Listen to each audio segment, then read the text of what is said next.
আচার তৈরি করে সারা বছর সংরক্ষণ করার। আসসালামু আলাইকুম everyone, welcome back to my channel. এত মজাদার একটি আচার আমার ভিউয়ার্সদের জন্য শেয়ার না করলে তো তারা অনেক কিছুই মিস করে যাবে।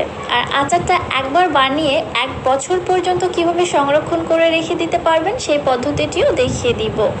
চলুন কথা না বাড়িয়ে রেসিপিটি দেখে আসি। বিসমিল্লাহ। মাংসের আচার তৈরি করার জন্য এখানে আমি 1 কেজি গরুর সলিড মাংস নিয়েছি।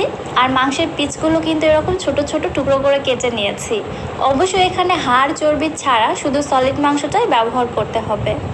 মাংসগুলোকে আমি একটি প্যানে নিয়ে নিলাম। এরপর এর মধ্যে দিয়ে দিচ্ছি 2 টেবিল চামচ আদা এবং রসুন বাটা, 1 টেবিল চামচ শুকনা মরিচের গুঁড়া, হাফ চা চামচ হলুদের গুঁড়া, 1 চা চামচ জিরার গুঁড়া, 1 চা চামচ ধনিয়ার গুঁড়া, 1 চা চামচ দিয়ে দিচ্ছি গরম মশলা গুঁড়া, সেই সাথে দিয়ে দিচ্ছি 1 চা চামচ অর্থাৎ স্বাদ মতো লবণ, আর দিয়ে দিচ্ছি 2 টেবিল চামচ সরিষার তেল। এখানে সয়াবিন তেলটা ব্যবহার করা যাবে না, এই পুরো রান্নাটাই সরিষার তেলে হবে, কারণ আমরা সকলেই জানি আচার মানেই কিন্তু সরিষার তেল। এইবারে সব মশলাগুলো আমি মাংসের সঙ্গে খুব ভালোভাবে মেখে নিচ্ছি। এই কাজটি আপনারা হাত দিয়েও করতে পারেন। এইবারে মাংসটাকে সেদ্ধ করার জন্য এর মধ্যে দিয়ে দিচ্ছি 1 কাপ নর্মাল ঠান্ডা পানি। যেহেতু এখানে মাংসের টুকরোগুলো খুবই ছোট, সেদ্ধ হতে খুব একটা বেশি সময় লাগবে না। 1 কাপ পানিতেই মাংসগুলো খুব সুন্দরভাবে সেদ্ধ হয়ে যাবে। এছাড়াও মাংস থেকেও কিছুটা পানি ছাড়বে, এতেই কিন্তু মাংসটা খুবই সুন্দরভাবে কুকড হয়ে যাবে। আমি একটি ঢাকনা দিয়ে ঢেকে মাংসটাকে জাল করে নিচ্ছি যতক্ষণ না পর্যন্ত মাংসের পানিটা পুরোপুরিভাবে টেনে আসছে। চুলার হিট থাকবে মিডিয়ামে। মাঝে মাঝে ঢাকনা উঠিয়ে এভাবে একটু নেড়েচেড়ে উল্টে পাল্টে দিব, যেন মাংসটা প্যানের তলায় লেগে গিয়ে পুড়ে না যায়। আবারও ঢাকনা দিয়ে ঢেকে জাল করে নিচ্ছি। মাংসটা পুরোপুরিভাবে সেদ্ধ হতে এবং পানিটা টেনে আসতে সময় লেগেছে প্রায় আধা ঘন্টার মতো। এই পর্যায়ে দেখুন মাংস থেকে পুরো পানিটাই টেনে গেছে। এই পর্যায়ে আমি আরও একটু ভালোভাবে কষিয়ে নিচ্ছি, মাংসের কালারটা কিছুটা কালচে হয়ে আসা পর্যন্ত। দেখতে পাচ্ছেন মাংসের কালার পুরোই চেঞ্জ হয়ে গেছে। এখন আর এটা আমি বেশি জাল করব না, চুলা থেকে নামিয়ে এক সাইডে রেখে দিচ্ছি। এবারে আমি বাগারটা রেডি করব। এখানে আরেকটি প্যানের মধ্যে নিয়ে নিচ্ছি 2 কাপ সরিষার তেল। আচারটা যদি 1 বছর পর্যন্ত সংরক্ষণ করে রাখতে চান তাহলে এখানে কিন্তু তেলের পরিমাণটা বাড়িয়ে নিতে হবে। এবারে দিয়ে দিচ্ছি 10 থেকে 12টি আস্ত শুকনো মরিচ।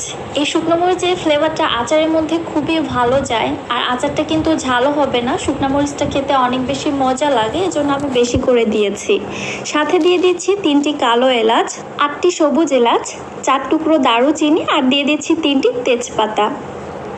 চুলা হিটটাকে মিডিয়াম টু লোয়ের মাঝামাঝি রেখে সব কিছুকে তেলের সঙ্গে ভালোভাবে একটু ভেজে নিচ্ছি, সুন্দর একটা স্মেল বের হওয়া পর্যন্ত। কিছুক্ষণ ভেজে নেওয়ার পর যখন এগুলো খুবই সুন্দর একটা স্মেল ছড়িয়েছে, সেই পর্যায়ে দিয়ে দিচ্ছি 3টি আস্ত রসুনের কোয়া। আবারও নেড়ে চেড়ে সব কিছু খুব ভালোভাবে আরও একটু ভেজে নিচ্ছি। রসুনটা যখন ভাজা হয়ে গিয়েছে, খুবই সুন্দর একটা ফ্লেভার ছড়িয়েছে, তখন এর মধ্যে দিয়ে দিচ্ছি আগে থেকে প্রিপেয়ার করে রাখা মাংসের টুকরোগুলো। এইবারে এই তেল মশলার সঙ্গে মাংসের টুকরোগুলো খুব ভালোভাবে কষিয়ে নিচ্ছি। এরই মধ্যে সকল মশলার ফ্লেভার সেই সাথে তেলটাও মাংসের মধ্যে খুবই সুন্দরভাবে ঢুকে যাবে, যার কারণে কিন্তু এই আচারটা খেতে এত বেশি মজা লাগে। অনবরত নেড়ে চেড়ে এভাবে ভুনে নিব, কোনো মশলা যেন পুড়ে না যায়, তাহলে কিন্তু আচারের টেস্ট নষ্ট হয়ে যাবে। জাল করতে করতে দেখতে পাচ্ছেন আচারের কালার পুরাই চেঞ্জ হয়ে গেছে। এই পর্যায়ে আমি এর মধ্যে দিয়ে দিচ্ছি 1 চা চামচ 5 ফোড়নের গুঁড়া। 5 ফোড়নের সঙ্গে 2টি শুকনো মরিচ আমি হালকা হিটে তেলে নিয়েছি, এরপরে আধা ভাঙা করে এখানে ব্যবহার করছি। মশলাটা একেবারে গুঁড়ো করিনি। আবারও একটু নেড়ে চেড়ে মিশিয়ে নিচ্ছি। চুলা থেকে নামানোর ঠিক আগ মুহূর্তে 5 ফোড়নের গুঁড়োটা দিতে হবে, তাহলে এর স্মেলটা খুবই ভালো পাওয়া যায়।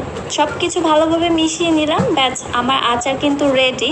আর দেখতেই পাচ্ছেন আচারের এই তেলটাও কত বেশি লোভনীয় হয়েছে। এটা খিচুড়ির সঙ্গে বা মুড়ি মাখার সঙ্গে খেতে কিন্তু খুবই মজা লাগে। আমি চুলা থেকে নামিয়ে নিচ্ছি। যেহেতু এই আচারটা আমি 1 বছর পর্যন্ত সংরক্ষণ করব, এই জন্য এখানে আমি তেলের পরিমাপটা বেশি দিয়েছি। আপনারা যদি সংরক্ষণ না করতে চান, খুব দ্রুত খেয়ে ফেলতে চান, তাহলে এখানে তেলের পরিমাপটা কমিয়ে দিতে পারেন। তবে তেলের মধ্যে ডুবিয়ে রাখতে হবে, তাহলে এই আচারটা আপনারা 1 বছর পর্যন্ত সংরক্ষণ করে রাখতে পারবেন। দেখতেই পাচ্ছেন আচারটা কত বেশি লোভনীয় হয়েছে।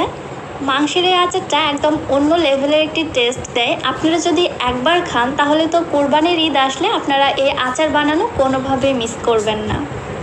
আচারগুলোকে আমি একটি শুকনো এবং পরিষ্কার কাঁচের জারে ভরিয়ে মাংসের টুকরোগুলোকে একদম তেলের মধ্যে ডুবিয়ে রেখে এগুলোকে আমি সংরক্ষণ করে রাখতে পারবো 1 বছরের জন্য, একদমই নষ্ট হবে না। মাঝে মাঝে চাইলে একটু জাল করে রেখে দিতে পারেন, তাহলে আরও বেশি ভালো হয়। মাংসের এই আচারটি তৈরি করে সঙ্গে সঙ্গে না খেয়ে 1 সপ্তাহ এভাবে রেখে দিবেন তেলের মধ্যে, তারপরে খেয়ে দেখবেন এর টেস্ট কিন্তু 10 গুণ বেড়ে যাবে। আসছে কুরবানি ঈদে, রেসিপিটি আপনারা অবশ্যই একবার হলেও ট্রাই করবেন এবং আমাকে কমেন্ট করে জানাবেন আপনাদের কাছে কেমন লেগেছে। ভিডিও ভালো লাগলে যারা আমার ইউটিউব চ্যানেল থেকে ভিডিওটি দেখছেন,